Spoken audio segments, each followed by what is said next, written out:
Welcome back.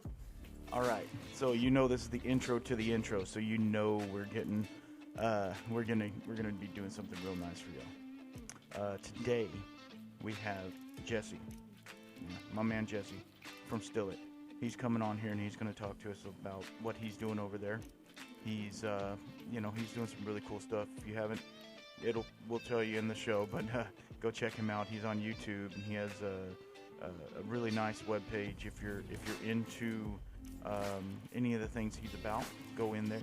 I will give a little bit of a disclaimer here. Jesse's from New Zealand, and it is 100% legal to home distill there. It is not in the United States, right? So just be aware of that. Some of the things said are not applicable to us here in the States. I've been following Jesse for a long time. He's a good friend of mine now. So I really hope you enjoy it. But also something I totally forgot about, and we kind of talked about this at the very end, we actually shared a dram together. Yeah, on the on the show, and we didn't even talk about it. And I feel really bad because it was supposed to be a shared drink type thing, and we of course didn't do that. So we were drinking Iron Root Republic, their Harbinger, 115 proof, amazing whiskey. He just happened to have a bottle. I just happened to have a bottle.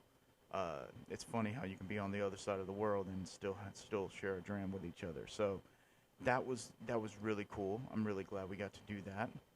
So yeah, I mean, without further ado, make sure that you follow, like, subscribe, and everything that we are doing here and everything that Jesse's doing.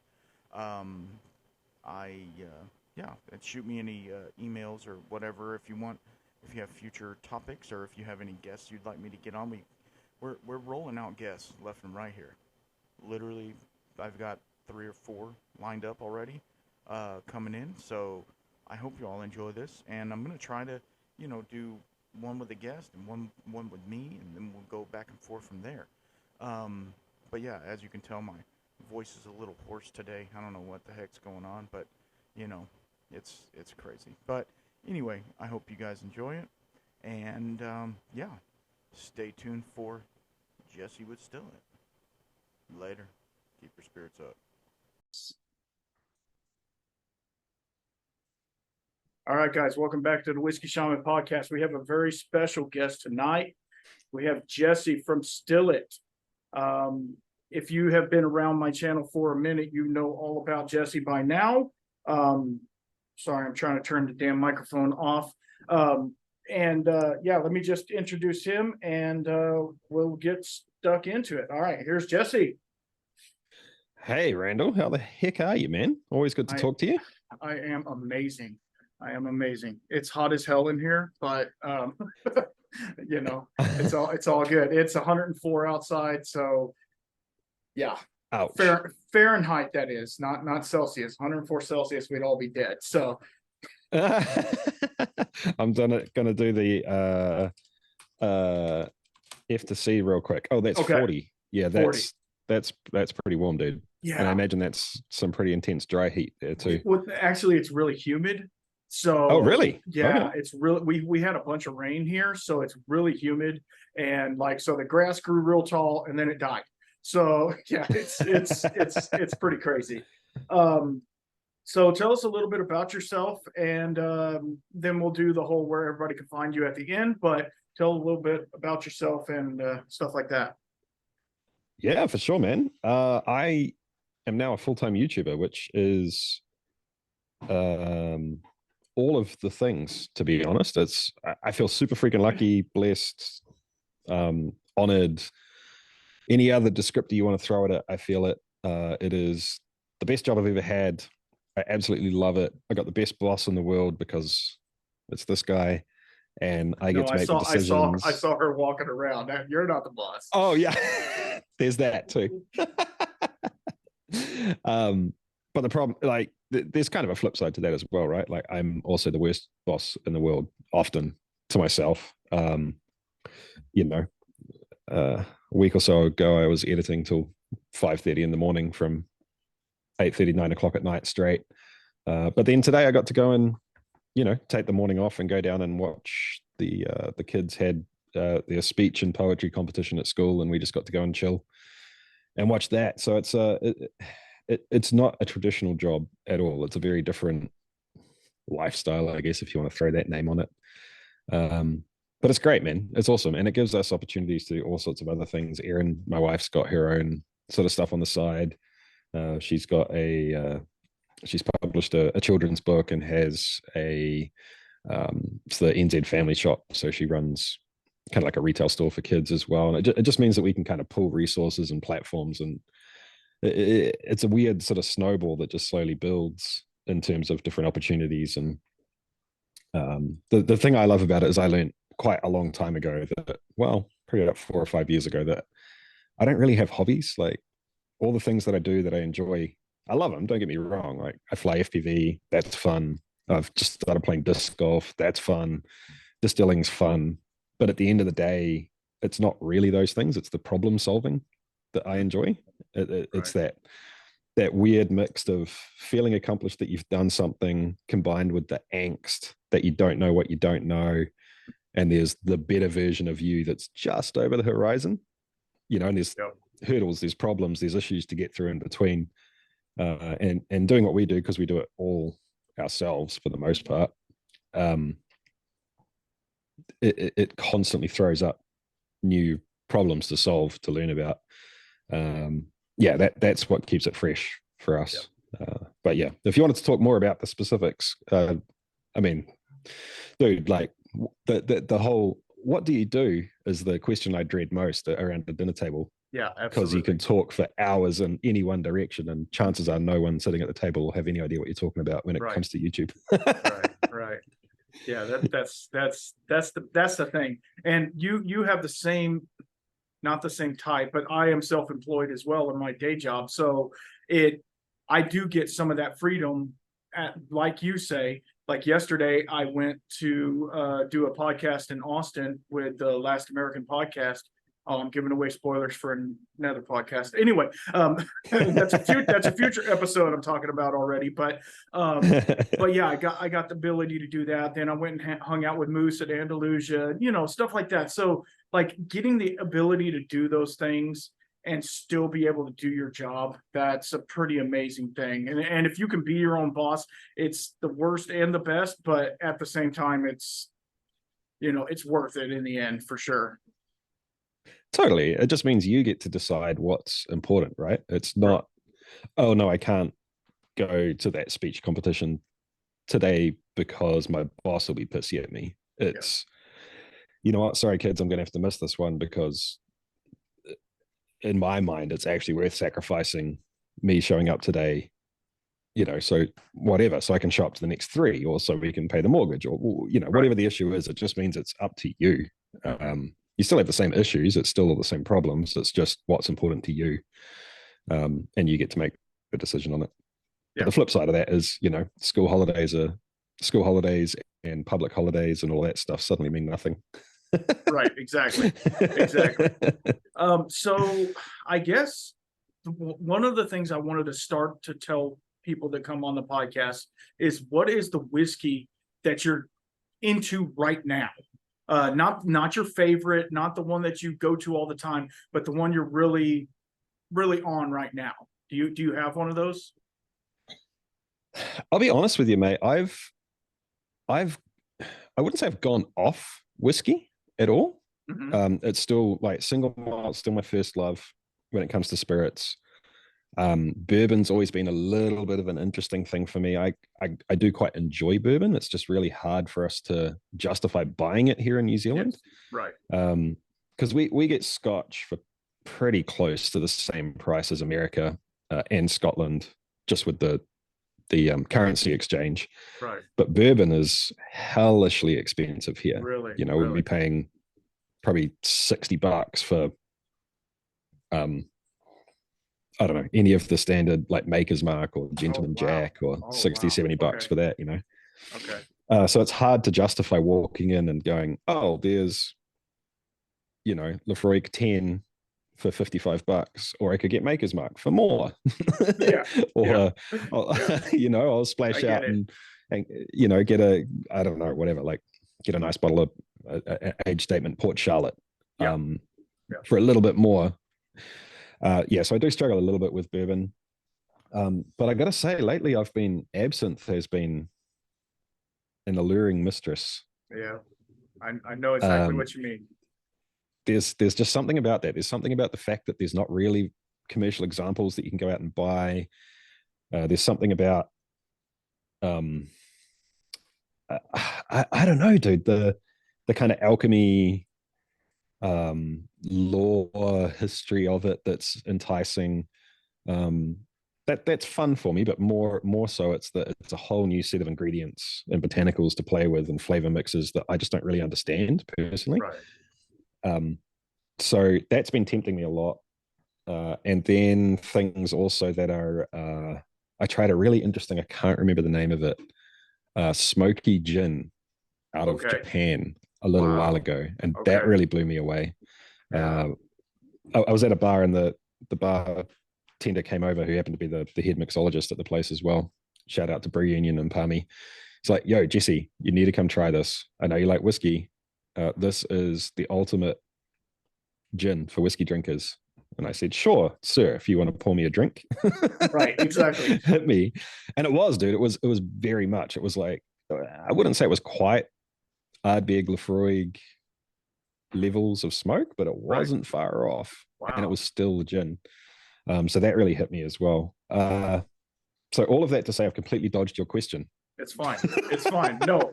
And it's one of those things like, okay, I'll give you an example. For me, it's the Saints Alley, this is the Herald, but it's finished in Armagnac and Pinot de, I don't know how to say the last word. It's a French word. It's wine cask finished, and oh my gosh, it's so amazing. And I found this somewhere because even though I'm in Texas, it's really hard for me to find Iron Root, and so it's like it's distillery only, or they have one bottle and everybody buys it, you know. So, but yeah, so I get the Saints Alley, and it's a close second. It's not as good, but you know, I've been jamming on that. But I was talking to my wife earlier about, you know, asking you this question, and I was like, but I have like 20 bottles open, and I go through each one of them. I don't have one that I'm like really, you know, I'm gonna have 3 pours of that. It's like I just kind of go all over the place. So yeah, it was kind of a hard question for me to ask myself as well. So yeah, anyway, but so yeah. Well, I've got that bottle actually, dude. The Saints Alley. And when you said, should we try and find, look, behind the curtains, guys, Randall texted me before this and was like, should we find a bottle that we've both got? And I almost said that because I've been really enjoying it as well. The Armagnac ideas. It's similar to the absinthe. Mm-hmm. And I was like, oh no, he probably, like, that seems a little bit more obscure. It's probably not something you'd have. I was like, oh, he'll have the Harbinger though. Wait, you want to get into the Harbinger? We can do that right now. Yeah, sure, man. Let's pour a dram. I don't know, dude. Like, I've just gone through a little bit of a phase of I just haven't been buying a whole lot of whiskey lately. Yeah, I get it. I on the other hand have been buying all the whiskey. So Lord, my bottle count has gone up so much in the past 8 months. I'm like, oh my God, I need to stop. I really need to stop. I'm very much the same though. Even when it wasn't so long ago, we probably had, I don't know, maybe a bar of 20 open bottles, and we've slowly drunk through that. We've been trying to put a lot more money back into building projects in the future, so that the whiskey budgets hurt a little bit for that. Yeah, but I've always kind of found myself drifting towards the side of, in a lot of ways, I'd rather drink something that, it sounds so weird, but I would rather drink something that's different or strange or something that I think I can learn from than something that's yum. A lot of the time, like a lot of the interest for me in whiskey is it's yum. Like, sure, yum fact is awesome, and then the social fact is great as well. You know, being able to talk to people about something, and like, how cool is this, right, dude? We're on the opposite side of the world, and we're sitting here with two glasses that they're probably not, let's face it, not identical, but they're pretty damn close. Pretty damn and the fact close. that we can share this together and geek out on it is awesome. Yeah. But the idea of saying, you know what, I've never tried that before, or you know what, I've heard one person say that's terrible and one person say that's amazing. Like, I may not like it, but give me that bottle. You know, I tend to drink like that a lot more than just reaching for something that's yum. So I get it. And okay, so for the listeners at home, if you don't know Jesse, he has a YouTube channel that he in New Zealand. It is legal to distill, and he has he has a home distillation catalog going back like 6 years. You can go from the very beginning when he was the baby beard and all that. You can go way back there and get started. And then he's kind of gone through this progression of making all these really cool projects and doing stuff like that. And we got together, oh Lord, a long time ago. I probably through the Whiskey Vault or something like that. I started, and see, the bad thing for me, and I've been really trying to change this in my social media thing. I hate social media. I hate YouTube. I hate all of that. And so it's really hard for me to like respond to somebody or comment on a video or something like that. So I've been really diligent in the last year about responding and getting back with people. So that's a real thing. So I was looking back at older videos of yours, back at the first like 10 videos, and there was no post. And I was like, I know I've seen all these videos, so it's not like I wasn't back there. And so I've been following Jesse for a long time, and we've developed a friendship through the years. We got to meet each other in Austin a couple of times. And so I totally understand where he's coming from. He likes to try the different things because in his now job, he's able to make spirits and make funky gins and make all these crazy things, distill mouthwash and anyway, stuff like that. That may not have been one of my brightest ideas. Yeah, well, so sometimes it gets a nudge. Yeah, exactly. Sometimes it's you gotta try it. But I tried it so you don't have to. Exactly. In fact, I think that may have been the title of the video. It was foul, dude. Yeah. Foul. So anyway, what got you into distilling? Basically, I guess is the question to ask. It was a weird route, dude. It was multiple things. I was homebrewing, and I wouldn't say I was amazing at it, but I did have the help of well, it's funny actually. I've pretty much fallen out of contact with him now, but he's one of those guys that whenever I get a chance to catch up with him, he's just such an awesome dude that I it feels like we're back to square one. And that's Matt from Brave Brewing Company in Hastings. And when he found out I was homebrewing, he basically said, no friend of mine's going to brew shit beer. And he jumped in the car and came down and stayed for the weekend and gave me a crash course in our crappy little student flat. And that really, I guess that was like one of the really big seeds of like, oh crap, it's not just beer. It's so much more. And that sort of sparked a love of both enjoying good craft beer and the whole side of, well, I guess it was the origin to what I was just talking about, right? Like drinking things that are different and then enjoying the conceptual side, not in like a weird wanky way, but just it doesn't just have to be about yum. It can be about the fun factor of trying to figure out how they did it, why they did it, why is this different to that. So that was a big part of it. And then another big part was I always liked the idea. I've worked in a buttload of kitchens. I love cooking. I love messing with flavors and the concept of food. And because of that, I always loved the idea of cocktails. Absolutely. I really loved the idea of being able to very quickly, it's kind of the same experience as cooking for someone, but you can do it for someone like, I was going to say 15 times in a night. That might be a little bit excessive, but you get the idea, right? It's like it's like cooking, but on a faster sort of turnaround in an evening. Like, try this. I never had the money to just have a bar full of spirits though. And, anytime you look up a cocktail thing, it's like, the first thing you need to do is go out and buy these 6 bottles. I was like, well, there's just no way into that for me. So in the back of the mind, I kind of had this idea of, well, I'm already making beer. Maybe I can make spirits to get into cocktails. And then I was working at a job that was really cool. And then they sold the company and it turned to shit pretty much overnight. And I was working as a commercial photographer and editor, and then doing commercial photography on the side. And it just turned to crap. There was no ladder to climb. There was nowhere to go. A lot of the more creative stuff got taken away from us. So I needed some form of outlet. And that was about the time where I realized that I didn't really enjoy hobbies. I liked learning. And anytime I'd ever learned anything, it was from YouTube. Like all of the hobbies I did, all of the stuff I'd learned was either YouTube or podcasts. So I got this crazy idea in my head.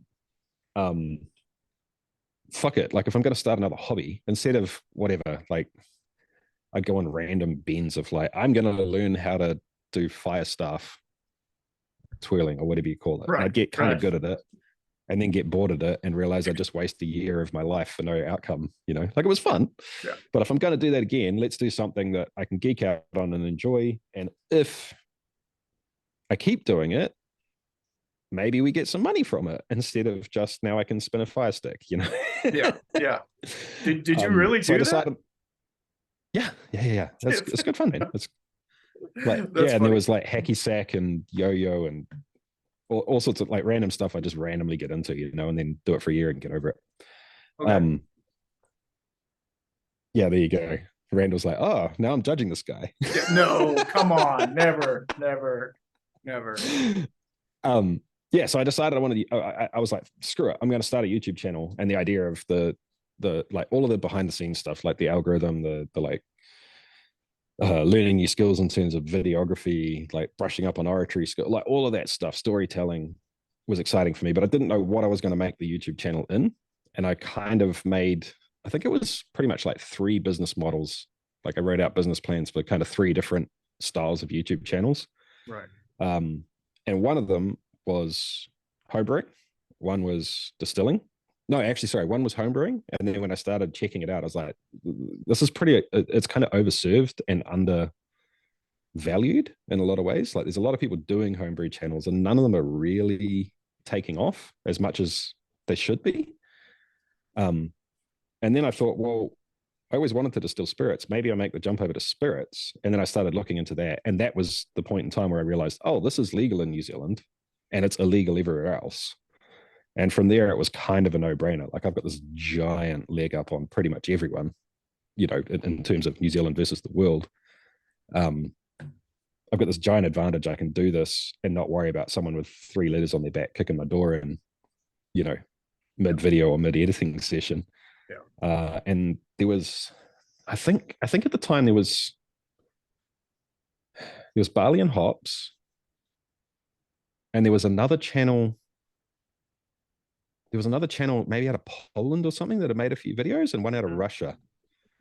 And all 3 were doing okay. One of them was actually doing really well, and they stopped publishing videos for ages. So it was kind of the like confirmation to me, like there's almost no one doing this, and the ones that are doing it are getting more view. Like they're getting, how do you put it? The quality of videos they were making was lower than homebrewing, but the views they were getting were higher. Right. Yeah, so and that was it, dude. I was like, oh, screw it. So I started the channel, jumped in, and I started making videos before I'd even built the still, let alone distilled a drop of alcohol. and that's what's really cool is like seeing the process of of course when you're getting into a new hobby, you do all this background and stuff like that, and you do all this research and you go on all the Reddits and the forums and stuff like that. Yeah. But then once you start actually doing it, there's a huge learning curve no matter what. So you have to start somewhere and then just fail and fail and fail and get back up and fail and do it again. And totally. But you were smart and you recorded all that. And you made it like, hey, don't be a dummy like I am. You said that, not my words, your words. Yeah, like totally. Don't be a dummy like me. Don't do this, do this. And so, and of course, anybody who followed you, they were like, no, I'm gonna end up doing that same thing, and I'm gonna fail and screw up as well. But you know, that's beside the point. But yeah, it's just seeing the progress to what you have. I don't want to say built the dynasty or whatever that you have built now. Is a pretty daunting feat when you look at it. Now, back then you were doing it as like a little hobby, and now this is a job. You know, that's pretty amazing. Totally. Yeah. The way it's hard, man. But there's a lot of different ways to look at it, and there's different ways to get into distilling, and there's different ways to get into YouTube. We'll probably get the YouTube stuff out of the way first, because this isn't really a podcast about YouTube. But a lot of people will say you need to just do it because you love it, and I agree in that. Don't make a YouTube channel on something. Don't make a podcast on something that you don't care about, because you'll wake up one day and suddenly it is work and it's a freaking grind, you know. And don't get me wrong, I still love it. It's absolutely awesome. But when you're up at 4 o'clock in the morning and you've still got 3 hours worth of work to do to hit that deadline to get the video out, if it's on a topic you just don't care about, like, what are you doing, man? You know, like go get a salary job and, I don't know, figure out stock trading or something. Yeah. So there's that. But then the flip side of it is, if you're going to do it, it's cool to have a hobby and do it for fun. But if you're expecting to make it a job, it needs to be a job from day one. So my thing was, I started the channel. This is now another career, but I have the expectations of a hobby. So you can't expect to get paid, because it's like, well, you know it, dude, like working for yourself, effort and hard work in doesn't mean money out. It doesn't mean growth out. It does, like, it's now completely irrelevant. The only thing that matters is results, and how hard you work or how much time you put into it doesn't matter at all. So I set myself a goal from day one. I had to make 52 videos, one video every week for a year. If I got 0 subscribers and 0 views, I had to make 52 videos.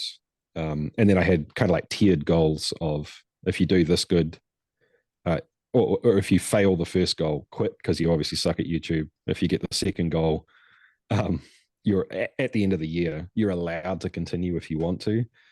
And if you pass the third goal, then buckle up, bucko, because you're going for another 52 videos and you don't have a choice. And that was kind of the way I thought about it. And that, for me, the way I think, that made me have to treat it like a job. Like, you can't miss deadlines. You have to do what you need to do. You have to put the work in, and every video has to be like 1% better than the last video. And they're gonna suck, right? Like, dude, go, like, anyone that's listening to this now, go back and watch my first 5 videos. They're cringy as hell. And there's nothing that I could want more for myself, that in another 5 years I'll look at the videos that I'm making today and say, oh man, they suck. But yeah, if you don't have that mentality of it's a job, it's never going to be a job. In my, like, obviously there's exceptions to that rule. You know, someone will just make something and blow up. And it's, I don't know, dude, it's kind of that thing of, you do need to be lucky to make it. Like, I got really lucky a couple of times, but the only way you get lucky, it's like, it was an overnight success after 4 years of hard work, you know? Exactly. Kind of all of those tropes that you could throw at it. But yeah, if you want to go back to the distilling side, dude, I've never encountered a hobby that has such an intense learning curve at the beginning. There's just no, you know, most hobbies, there's a really easy entry point. You get into it and you're like, oh, this is fun. It's interesting. I can do this. And then you go along for about 6 months feeling good for yourself, or a month or whatever. And then suddenly realize that there's a big hill to climb to get to the next level. Distilling is just damn near vertical from day one, you know? It's like, where do you go? Right. Yeah, it's a tricky one, dude. It's a real tricky one. It is. Huh. Okay. Well, where do we go from here? Huh. So sorry, I've derailed you. No, it's fine. It's fine. So I've heard you say in a number of videos that if you could just make one spirit, it would be whiskey. And being that this is based upon whiskey, you said earlier that single malt was your favorite. Would there be a specific whiskey that you would make? Like, let's say you were able to open a distillery, and that was your job now, and not the YouTube kind of fizzled off. What would you be making? So if I could forget all of the marketing, market research, what's going to sell, what's not going to sell, who I'm competing with, price point, if I could forget all of that and just make, for me, it would be two things. It would be big peaty Isla style single malts. That's my go-to. So many people I hear that they're like, oh yeah, I tried that stuff and it just tasted like, like a burning mermaid, and I don't know. And then suddenly 2 years later, they're like, oh, actually it is delicious. Yeah. I put my nose into a glass of Lafroig 10 for the first time and said, oh, this is now my drink, and it's just, I've enjoyed it more and more and more since then. And then gave about a year and a half later, I gave a glass to my wife and she did the same thing. So we're just all in on the peat now. Wow. Love it. Absolutely love it. So big peat bombs. And then to flip to the other side, cask finish stuff, specifically port. There's something about a port finished whiskey. I just freaking love it. Yep. So those would be the two things. And obviously, like port finished smoky whiskeys for sure. But I also enjoy just like a big, sticky, decadent, something that doesn't have to be, how do you put it? It's just a little bit more understated, but luxurious at the same time than a peated malt. But for my sanity, I then have to do weird ass things on the side. Like they would be the main things. And then, oh, by the way, we just made an absinthe, or, oh, by the way, we just made a gin and put seawater in it. Or I'd have to, just for sanity's sake. But those are my two loves, dude. Yeah, that's awesome.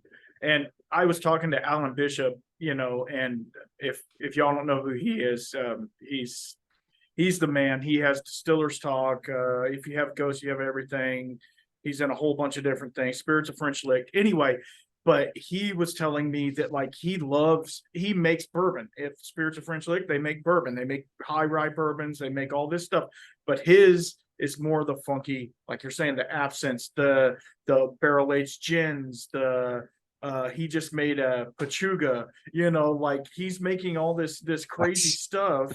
And he's like, that's what I want to do. I like to tinker. I don't really care so much about, yes, the bourbon is great. Don't get me wrong. The bourbon is great, but it's almost like once you get into the craft, that's the job. And then everything else is just the fun little side projects. And so that kind of leads me into the next question.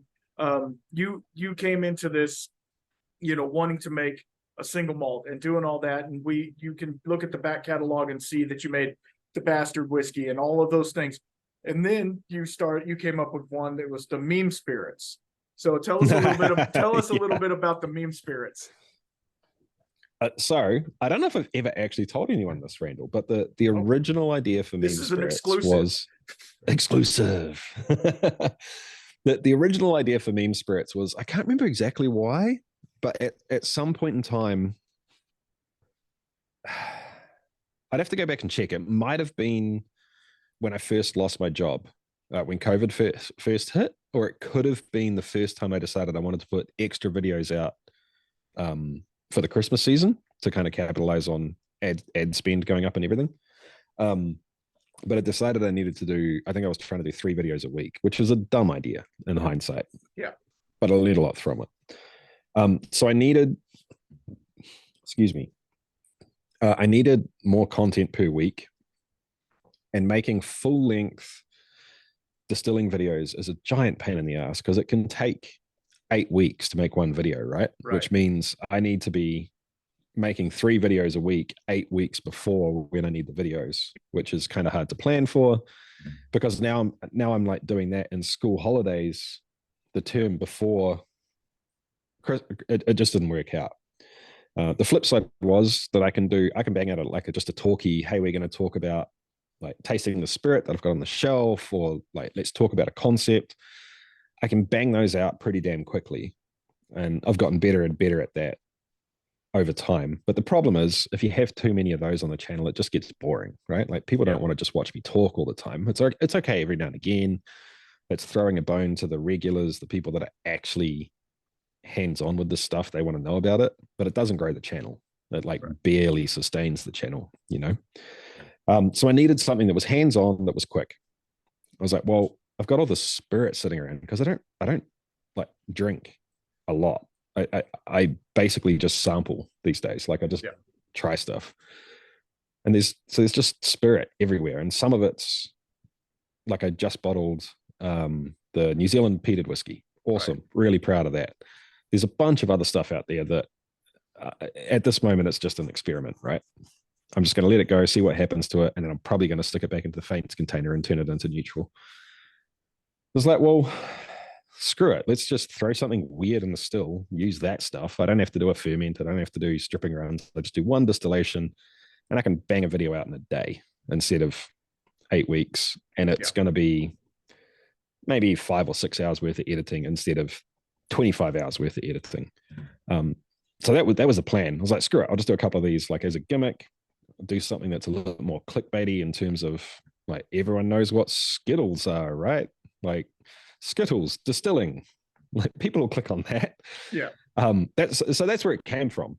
But it's turned into this really interesting thing of, for those of you that enjoy whiskey but have never actually stood in front of a still as it's running, one of the weirdest things is the way that flavors fraction out into different parts of the run.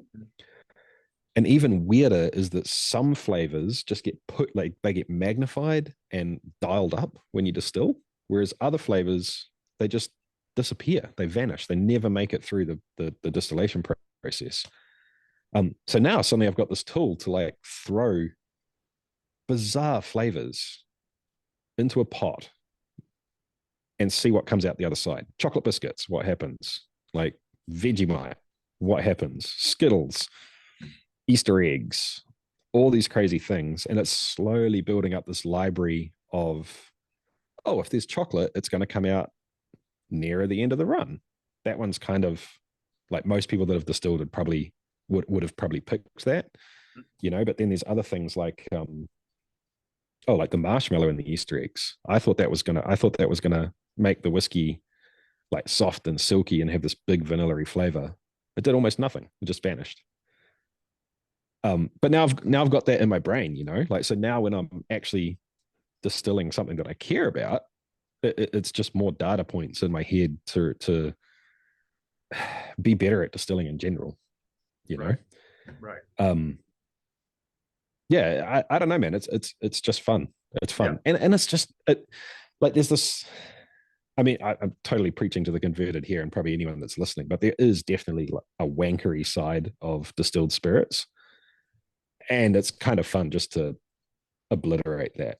Be like, if this is too goofy for you and too ridiculous, then maybe this isn't the channel for you guys.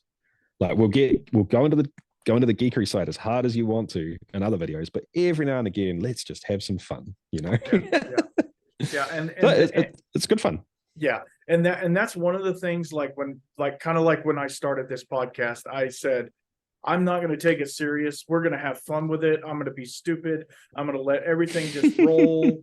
You know, like on the last podcast, I'm trying to, you know, like you were talking earlier, you're trying to get 1% better each time you do it. So at the end, I had my little iPad and I was going to turn some music on at the end of the podcast and, you know, like kind of have some outro music for me. Well, the damn music was so loud and I didn't know it. It was like, and I was like, oh God. And so instead of editing it out, I left it in there because I'm like, okay, it probably killed people, blew their eardrums, whatever. But at the same time, I'm like, that's the type of shit. I'm not trying to be polished Joe Rogan here. I'm trying to, you know, we're trying to get this convey a message to somebody. And I've been watching old Whiskey Tribe videos back in the day, back when they were Whiskey Biscuits. I've been watching old videos about that. And they were talking about how it's just non-pretentious, banter. And that's kind of what I want this to be about. It's not, we're not trying to be, this is not a 101 class. This is not anything. Like on most of the stuff that I do, I talk about my day, my week, my month for 15 minutes before I even get into the damn thing. So, it's one of those things. But I think the whole mean spirits thing, like for the hardcore guys, they're like, okay, he distilled a birthday cake. That's cool. For me, it was awesome because I know your kids made it, and it was a sweet thing that you did. But like for the hardcore guys, they're like, okay, let's get to making something cool. But for everybody else, like even my wife, who could care less. She loves you, but she could care less, but yeah, no, I feel yeah, but she's like, did they distill Cadbury eggs? Yeah, they did. Like it's so that leads me to this other one. In looking through the back catalog, doing a little bit of research. I try not to do research for podcasts because it's just, I like to shoot from the hip, but I've noticed that like you don't have a whole lot of trolls that go on there, but there is some. And there was one, and I don't know if he was so much a troll or if he was just bashing. But on the last video, when you bottled the New Zealand Pete, and he was talking about how Texas whiskey isn't good, so it's like and because you had this bottle and you were like, I'm going to add a little bit to the mix and see what it tastes like.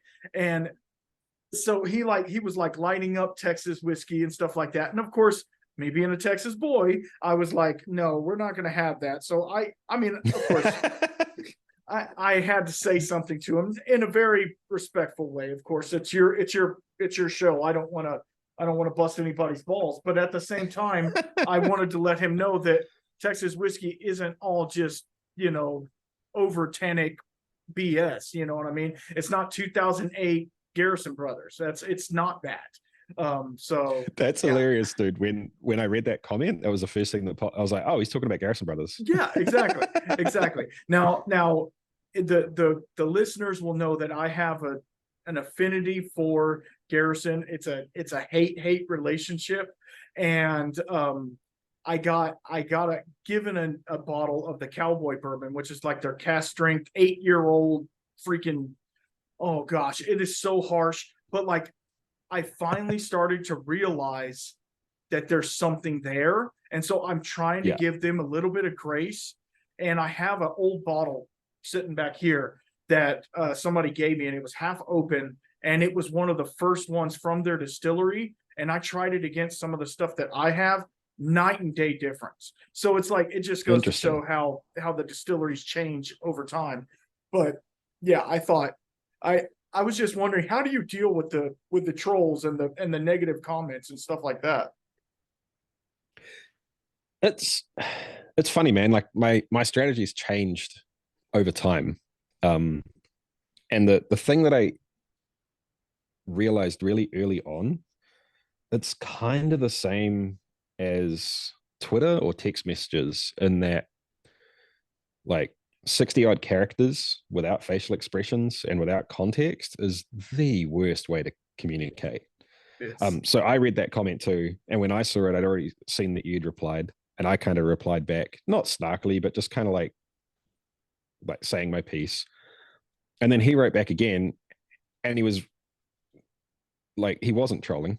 He wasn't having a go. He was just stating his piece. And he's like super respectful, Yeah. And that's happened to me over and over and over again. So there's always this thing in my mind of like, how do you put it? There's also the thing where people feel like they know you, but you don't know them. So they show up and they'll say something where, like, so if you look through the Whiskey Tribe's comment section and took any one of those comments on average out of their video and put it into whatever, like Mark Rober's video, you would think, oh, this guy is literally an asshole, just trolling people. Yes. But from their point of view, they know that that's the community and that's how it works, right? So quite often you'll get people that are like, oh, we're all friends here and I'm just going to bust balls and be funny. but they forget that there's no context, and they don't slap a /s on the end, or like a winky face. So there's a lot of that, there's also, from the beginning, I knew, and my mind's changed on this a lot now, but it's because I did the groundwork early. I knew when I started there was a very large potential for the outside world, especially, to perceive what I was doing in the way that a lot of people just think about distilling.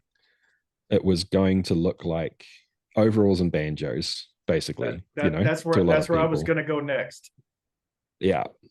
So I did a lot early on to actively piss people off that I was worried were going to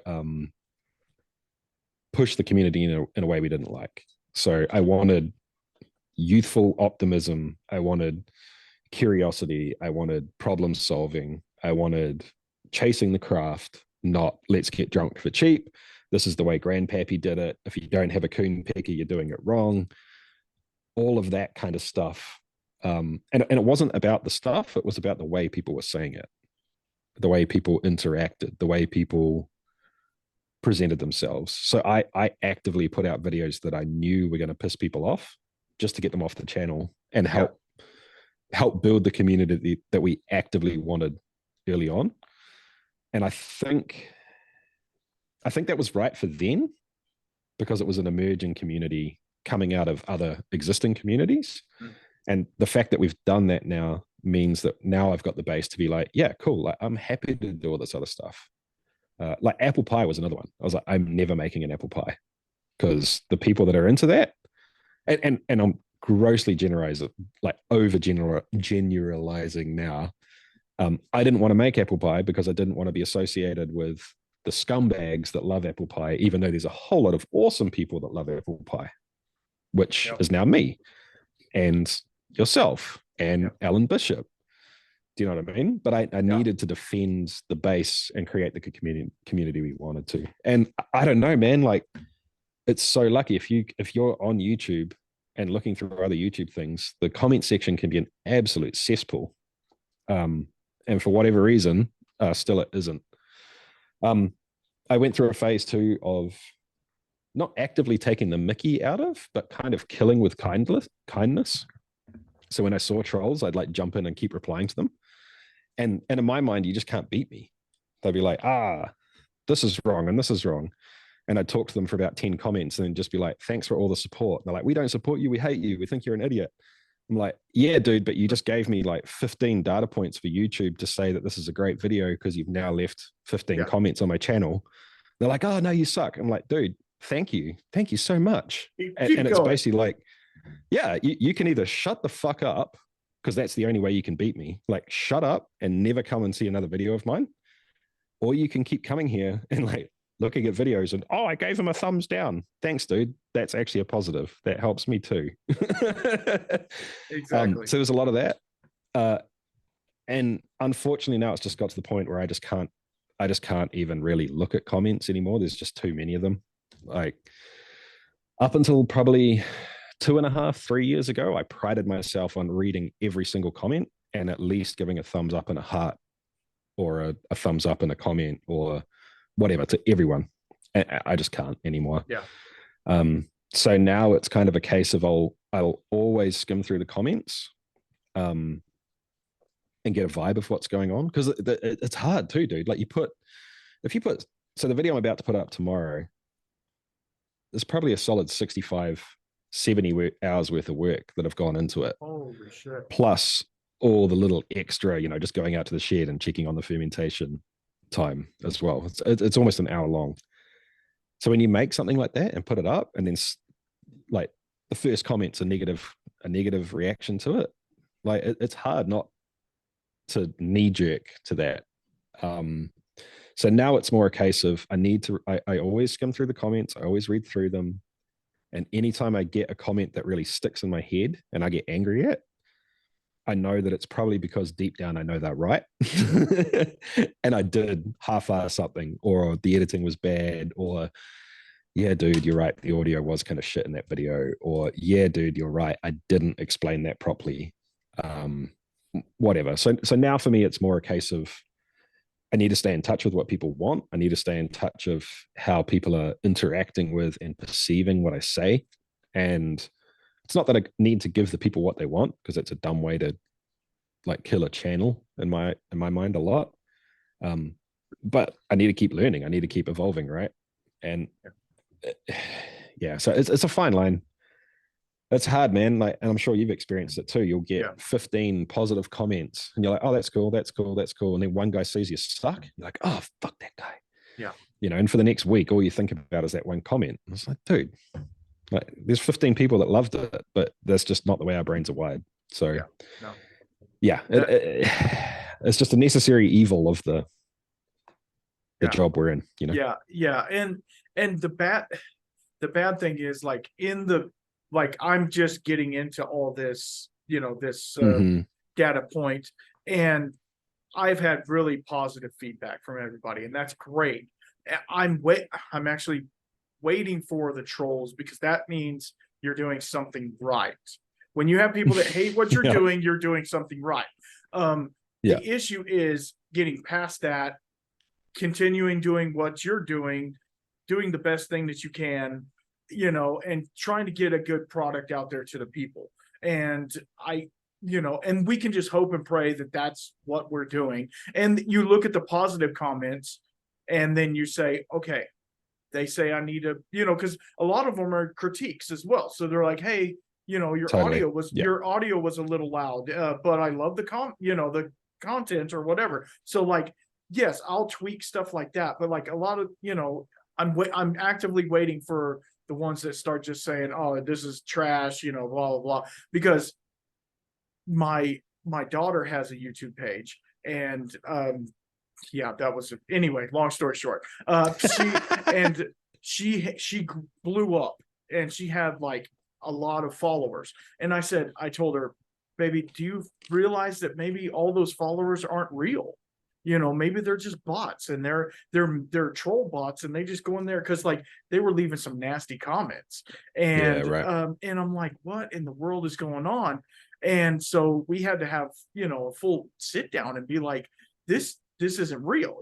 Half of these people are real, and you can tell in like the views of the videos that she had, and I'm sure you see it as well. You might have this many followers, but yet only this many views on the thing. And it's like, if I have that many followers, why are they not watching the video? So it's kind of a strange thing. But I wanted to go back to the whole moonshine hillbilly thing real fast, because there is a stigma for distilled products in general, especially home distilled products, to where it's just moonshine, white dog, nasty crap, bathtub gin, and they don't see the people that are like your moniker is chase the craft. They don't see people chasing the craft and actually trying to make good product out there. And they're not trying to sell it. You're not trying to, put it on the black market and bootleg it out of your truck and shit like that. You're not trying to do that. You're just trying to become a better distiller, to where if you wanted to go out and do this commercially, you could. And why do you think there's such a bad stigma on home distillation in general? I mean, there's so many different parts to it, dude. Like, there's so many. I think a lot of it now it's kind of like the pirate thing. It's weird. Like, you watch kids programs, and the pirates are all the good guys. Like, that ain't what they are. They're raping and pillaging. Like, that's what a pirate is. But there's this weird, there's enough of a draw to the lifestyle that it's romanticized. And I think it's similar with home distilling. It goes hand in hand with the rebel outlaw, like moonshine runners kind of thing. And there's something cool about that. It's badass. There's something cool about it. There's something sexy about it, I guess. I don't know what it is. And it's almost like a self-perpetuating cycle. Once that is then a thing, then it turns into a thing in all of our pop culture, right? And then, dude, you talk to the random person from California or from New Zealand, what contact have they ever had with what they assume a home distiller is? It's only from movies and TV shows and books and all of that sort of stuff. Right, so I think there's a big right. part of that. I also think there's just a huge amount of misunderstanding, and bad information out Yeah. there that's just stuck around and been parroted on, and that's what gets attached to it. I think there's also, like you say, a complete misunderstanding of why people do it, right? It, like, well, why are you making spirits at home? I guess that guy just gets drunk all the time. We've had people come here for play dates with their kids, and they'll walk in the door and you'll see them like getting all sketched out because there's 15, 20 bottles of spirits just randomly sitting around. They're like, oh, these guys are alcoholics. If I was an alcoholic, the bottle wouldn't be there. The bottle's been sat there for 6 months. I'm just messy and not that organized. And, that's what I do for work. So I think all of those things combined, and there's this weird thing with spirits too. I'm sure you've come across this a bunch. Yeah. Someone will come over for dinner. You'll be like, oh, would you like a drink? Yeah, sure. What do you want? Oh, I've got, you can have a beer, you can have a wine, I've got a whiskey. Oh, no, I'm driving. I won't have the whiskey, I'll have the beer.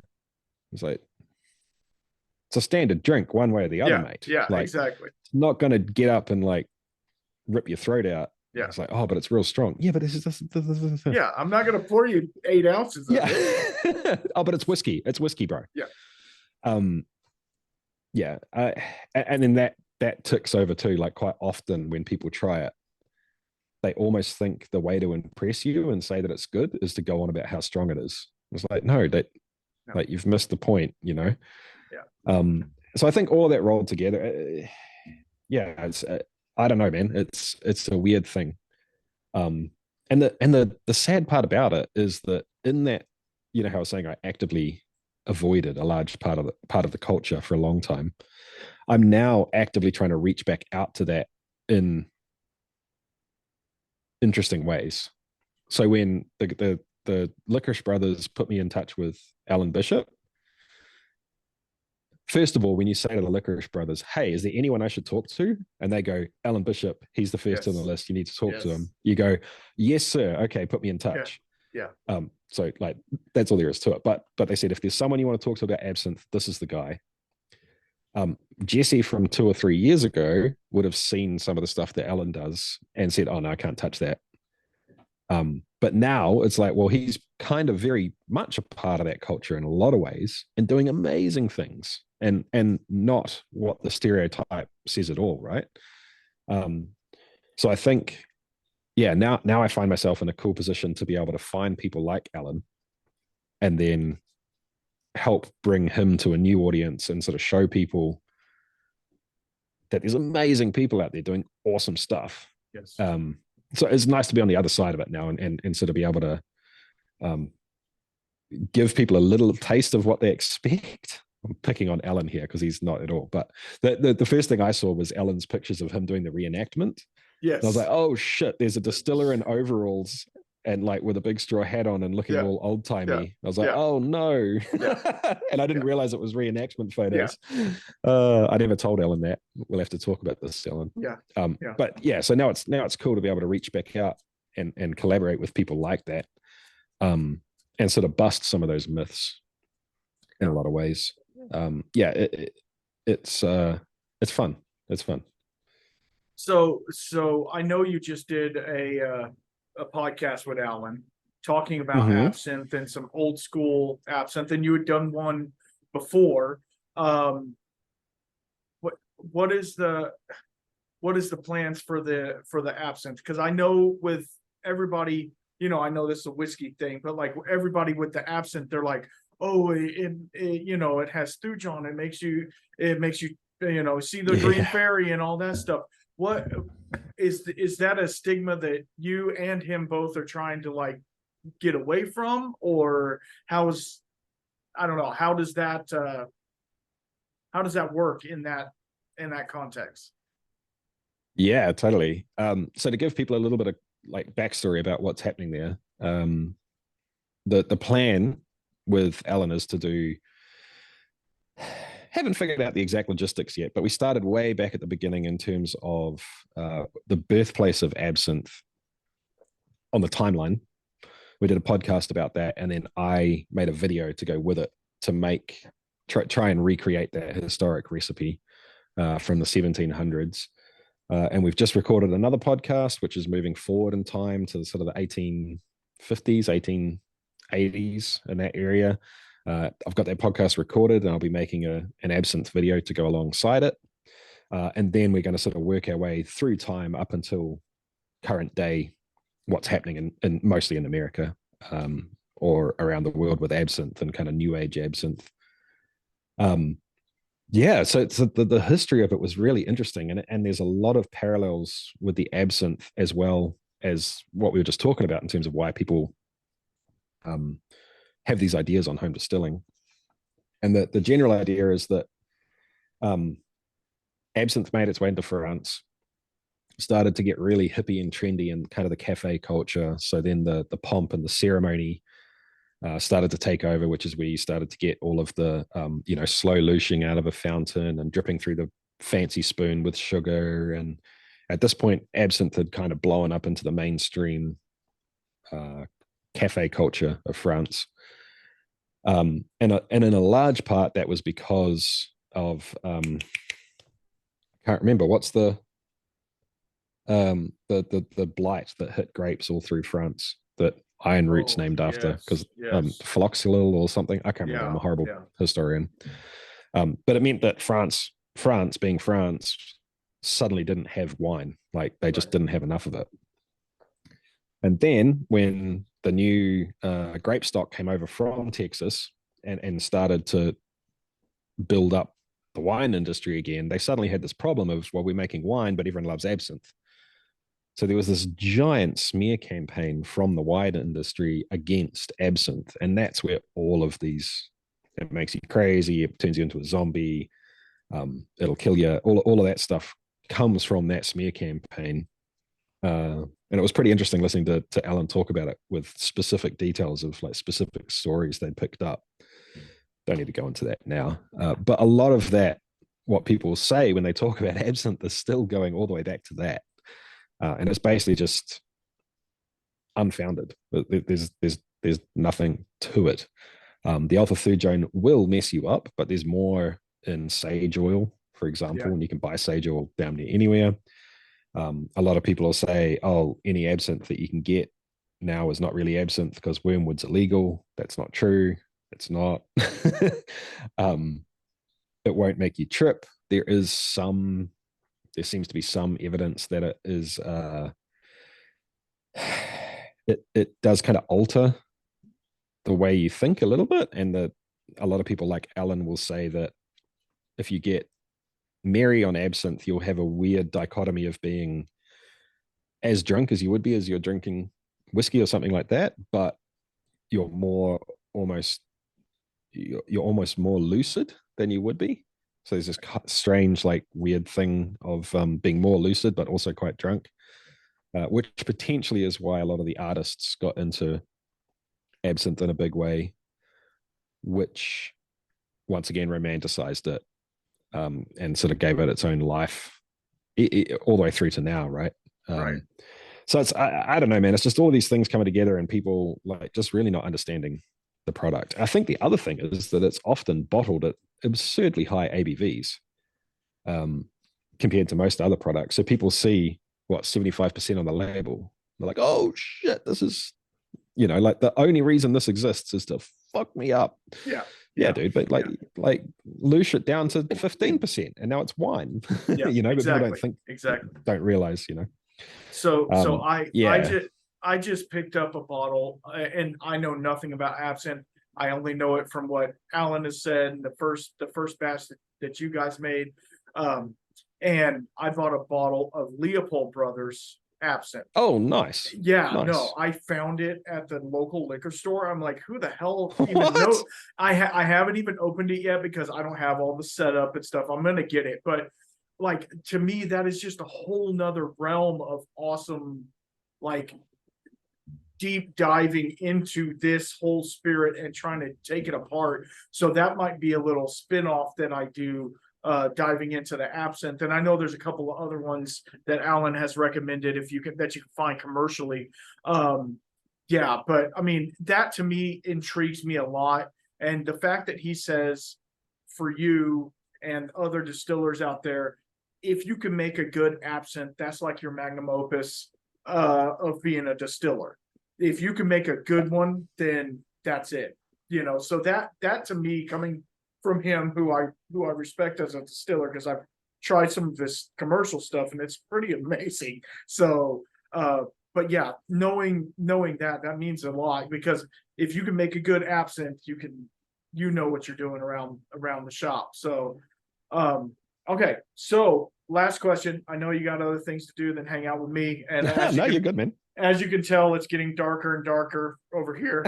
I'm moving this little light around, trying to get more light in here. The last question I'll ask, because I would love to have you on in the future to get a kind of like a timestamp of Stillit 6 months from now. Yeah, let's do it again, man. Where do you see Stillit, yourself, Chase the Craft and its conglomerate in 6 months? 6 months is a weird one, dude. Like, we're in a weird position at the moment. So once again, to kind of like, this is sort of more of a behind the curtains kind of question, I guess. And for the longest time, the answer to every question for us was just make another video. Right. Like, how do we try and make more money? Make another video. Like, how do we grow the channel? Make another video. And I say that kind of tongue in cheek, but it was very much the way it was for us. It was like, well, okay, now I've gone from being part-time to full-time. Let's step this up. How do we step it up? You make another video and you make it better than the last one.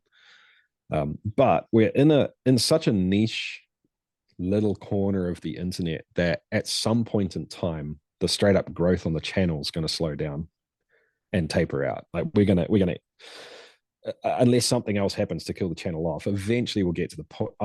It's never going to be the channel with 15 million followers, right? It's just not going to happen. Right. We're not going to be doing millions of views. We're not Mr. Beast. We're not. I don't want to be PewDiePie. No, it's like a totally different thing, right? So we're starting to kind of get to a little bit of a turning point now, which is we need to start focusing on things that are outside of just YouTube, and using YouTube as a way to advertise other things that we're doing, and then do other things that make the community better for the people that are already watching us on YouTube. And to be honest, I don't really know what that's going to look like, dude. Yeah. But having Erin quit her day job and come online has sort of opened up a lot of possibilities there, in terms of both just me having a little bit more time, her doing the things that I should have been doing and I wasn't, and our different skill sets. She's very good at all the things I suck at, which is great. Yeah.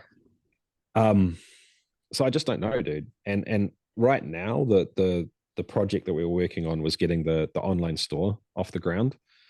And we've mostly done that. There's a few other little things that we want to tweak and change. It's off the ground. It's running.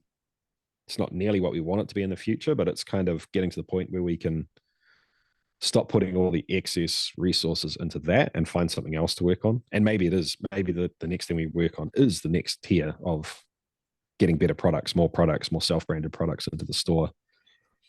I don't know. There are a lot of like bigger budget kind of videos that have been sitting in the wings that just haven't been plausible at the moment.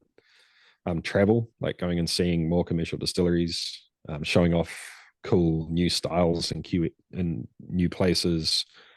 Pretty much what I did in Texas, right? But do that all around the world. That'd be awesome. Yeah. The distillery takeover that we did at Andalusia, that's a pretty mobile idea that we can do in a lot of different places as well.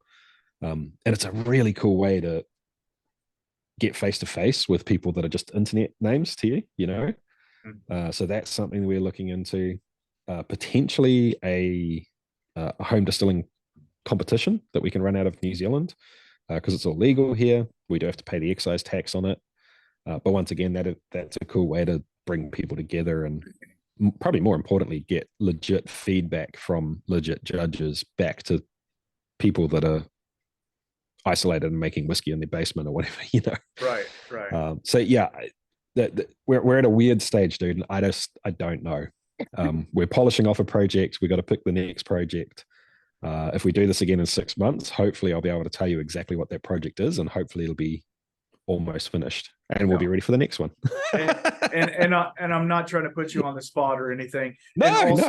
And also, you guys are doing a collab with Into the AM. Oh yeah. I was hoping we weren't wearing the same shirt. That would have been really freaking awkward,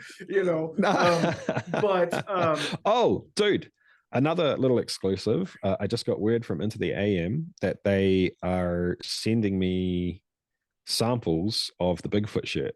And I know you were one of the people that were right into that. So absolutely. As soon as that goes live, I'll make sure I'll send you some vouchers so you can get one. Awesome. I appreciate it. Okay. Before we go, why don't you tell everybody where they can find you, your website, your YouTube, all that stuff. You have Patreon as well, which I've been a member of for a long time. Let everybody know where. Yeah, no, definitely. But let everybody know where you're at and where they can find you. Yeah, for sure. If you want to find us on the website, it's probably the easiest way to kind of have access to everything. That's chasethecraft.com. So there's the retail store, which operates. We post from New Zealand and America there. And that'll have links to YouTube and Facebook and Instagram. Randall's one of the mods on our Facebook group. So yeah, behave over there or he'll sort you out quick smart. Yeah, okay.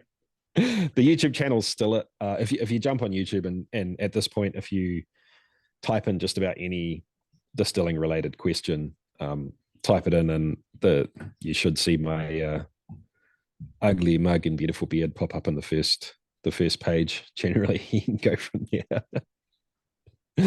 All right. Well, don't jump off. I want to talk to you real fast, but groovy, bro. Yeah. I want to tell everybody, thank y'all again for listening in. I hope this was enjoyable for you. And until we meet again, keep your spirits up.